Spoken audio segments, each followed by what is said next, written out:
Sir. Siya pala. Ito pala yung sukli mo. Huwag ka nang pumalag. Pulis ako. At sinabi na lahat ng anak ko, yung kamanya ka na ginawa mo sa kanya.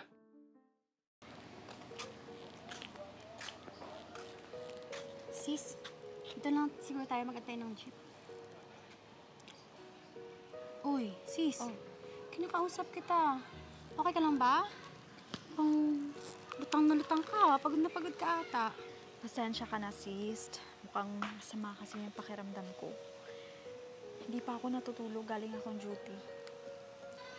Gusto mo ba iatid na lang kita sa inyo? Baka makapagpahinga ka agad sa bahay niyo. Ano ka ba? Alam ko namang ding puyat ka at saka pagod.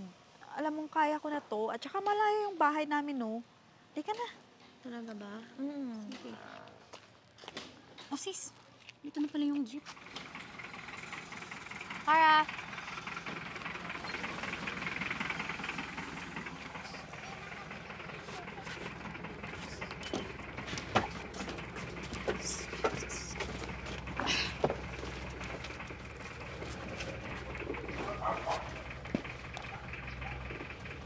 Talaga ba okay ka lang?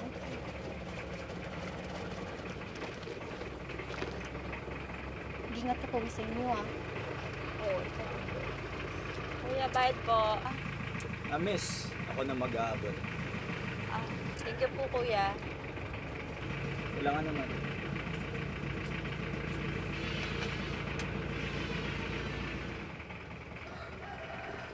Sis, dito na pala ako. Kuya, para po. Sis, mag-iingat ka dito, ha? Sige. Ingat ka pa uwi. Sis, Ingat bye-bye. ka. Bye-bye.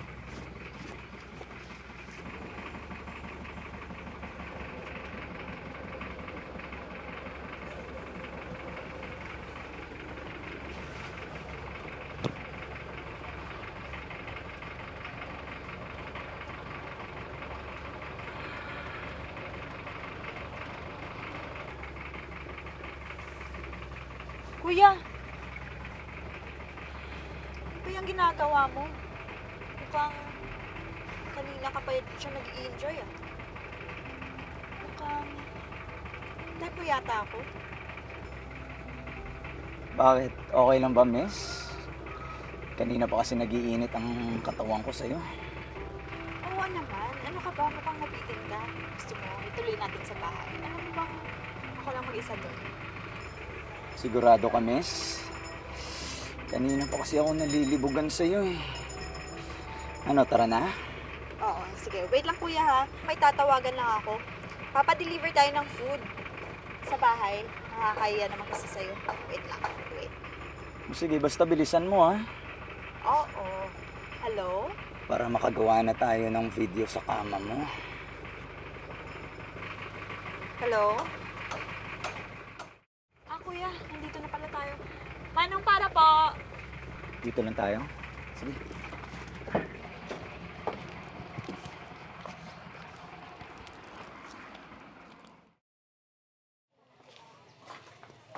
Kuya, pasok ka. Halika dito. Upo ka muna. Huwag kang mag-alala. Nasa States yung parents ko, kaya ako lang dito mag-isa. Solong-solo mo ako. Yan ang gusto ko sa'yo, miss. Palaban. Ibang-iba ka talaga kumpara sa mga nabiktima ko. Hayaan mo. Bibigyan kita ng kopya ng video natin. Sige kuya. Magsa-shower lang ako. At saka pala pag dumating yung delivery rider, kunin mo na lang yung food natin. Ito yung bayad. O sige. Shower ka muna. Kanina pa kasi ako takam na takam sa'yo. Sige kuya. Bye. See you.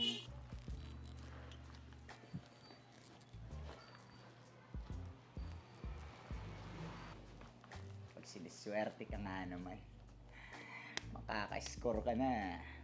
Pakakainin ka pa ng libre.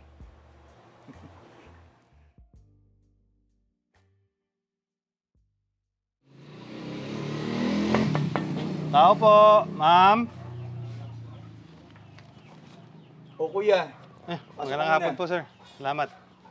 ito na ba yung pinapa-deliver namin? Opo, sir. Pa-receive na lang. O itong bayad para makaalis ka na. Ah, Marami pa akong gagawin eh. sir, mukhang nagmamadali yata kayo. Sir, siya nga pala. Ito pala yung sukli mo. Huwag ka nang pumalag. Pulis ako. At sinabi na lahat ng anak ko, yung kamanyakan na ginawa mo sa kanya. Anak? Anong ibig mo sabihin? Alam mo, madami na nagre-report sa'yo tungkol sa kamanyakan mo. At ang lakas ng loob mo, anak ko pa talagang bibiktimahin mo? Sir, maawa ka. Di ko naman alam na anak mo siya. Bobo ka pala. Oh, anak! Paano yan pa? Dinala ko na dito sa bahay yung taong matagal ko nang hinahanap. Nakalimutan mo pala pa yung police uniform mo. Salamat, anak. Akala ko sabi mo nasa abroad ang parents mo. Ay! Pasensya ka na. Nakalimutan kong sabihin sa'yo na nasa police station na pala yung papa ko. Kulang pa yan sa lahat ng pambabastos sa ginawa mo sa akin. Akin na yung cellphone mo. Sumama ka sa presinto at sigurado doon pagpepesta ka ng mga preso. Kuya, huwag mong kalimutan magdala ng lotion ha. Sigurado dun mabibinyagan ka. Ayoko dun. Parang awa mo na. Tara na. Anak, ikaw nang bahala dyan, ha? Sir! Tara na. Sir! Tara na, lintik ka. Tara. Awa ka.